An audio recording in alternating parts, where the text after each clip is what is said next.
Bonjour tout le monde, mercredi 9 octobre 2019, point bourse du jour. Je vous rappelle que demain, nous organisons notre day trading live mensuel, donc de 8h45 à midi. Si vous souhaitez passer une matinée de trading avec nous, pouvoir nous poser vos questions, comprendre un peu mieux le contexte actuel des marchés, avoir accès à nos opérations, éventuellement les dupliquer, c'est sur inscription, c'est demain de 8h45 à midi. Les marchés, eh bien, ils continuent d'être désorientés et conformément à notre plan. Il n'y a pas de changement, malgré la forte baisse de la semaine dernière, il n'y a pas vraiment de changement dans le contexte. Alors c'est vrai qu'on travaille davantage avec un biais baissier. Les ventes d'hier ont parfaitement fonctionné, puisque je vous disais qu'on avait vendu en double top sur 5535. Alors on s'est racheté sur différents niveaux de prix. Vous voyez, on n'a pas forcément fait le grand écart jusqu'à 5450.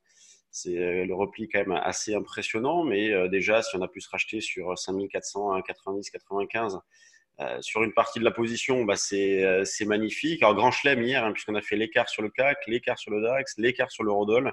L'eurodoll, on en parlera tout à l'heure, mais la résistance a une nouvelle fois fonctionné.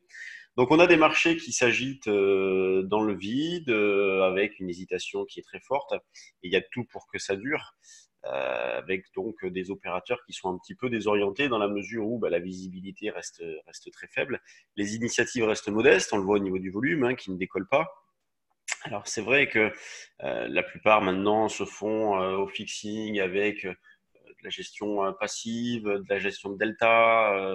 Donc c'est vrai qu'on a des volumes qui diminuent, mais dans ce genre de situation, lorsqu'on a un gros mouvement, que ce soit à la hausse ou à la baisse, on devrait constater tout de même une petite augmentation du volume. Là, ça n'a pas été le cas. Donc, ce qui nous fait dire que eh bien personne ne fait grand-chose. Il y a un petit peu de spéculation qui se prend les pieds dans le tapis. Vous voyez, hein, donc à l'image d'hier, avec un contre-pied qui est parfait. Regardez ce matin, on part à la baisse. Là, vous avez le DAX par exemple, on part à la baisse, on va chercher 11 940 et tout de suite on reprend 80 points en ligne droite. Donc il faut avoir conscience qu'on voilà, on va rentrer dans une phase de porte de saloon avec des mouvements parfois violents pour pas grand-chose. Donc comment aborder cette situation-là? Eh bien, pourquoi pas en travaillant les turbos qui ont le mérite de vous fixer des niveaux d'infirmation. Nous, on travaille donc vendeur tant qu'on est sous 5550, 55.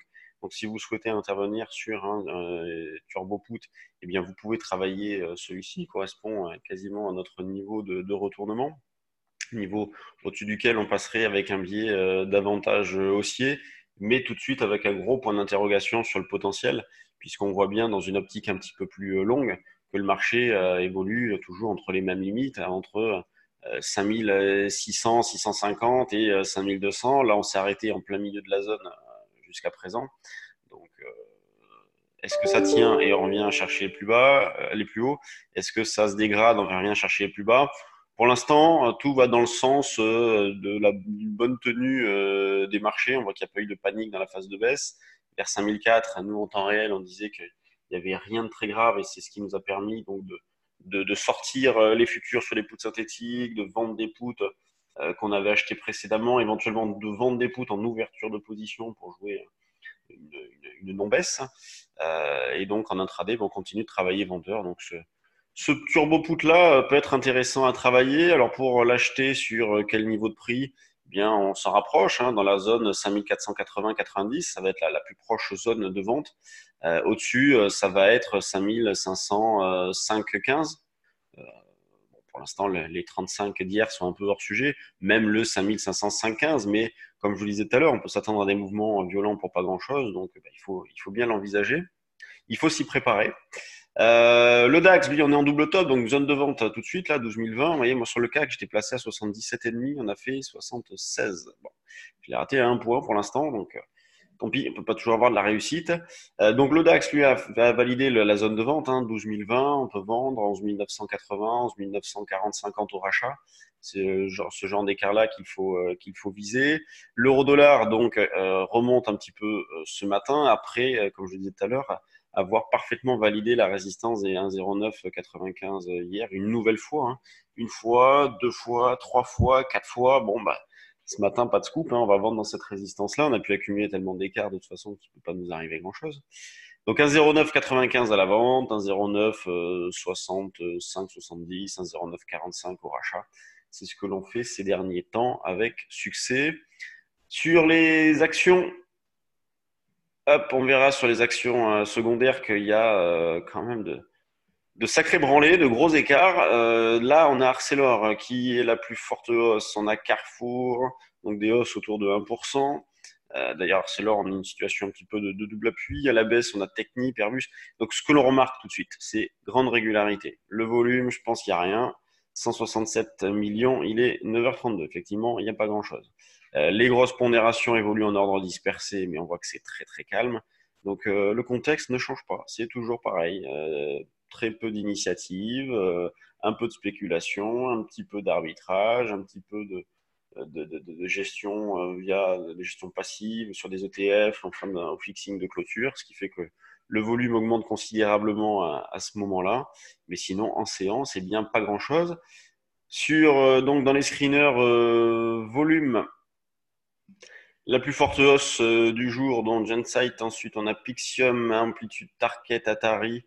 Bon, c'est pas la folie. À la baisse, on a Mauna Kea qui perd 8. Alors, Plastic Omnium a annoncé un profit warning en raison d'un petit souci avec une de ses usines aux États-Unis. Donc, souci dans le démarrage. Donc, Burel, la maison mère qui baisse aussi. Metex. Donc, très difficile de trouver des idées avec des bonnes probabilités de réussite en ce moment. En tout cas sur les petites et moyennes capitalisations. Donc on continue de se concentrer davantage sur les valeurs du CAC, c'est ce qu'on a fait sur le trade du jour ces derniers temps. C'est ce que l'on fera demain sur le Day Trading Live en vous proposant des idées notamment sur des valeurs du CAC pour intervenir rapidement ou dans les jours, semaines à venir.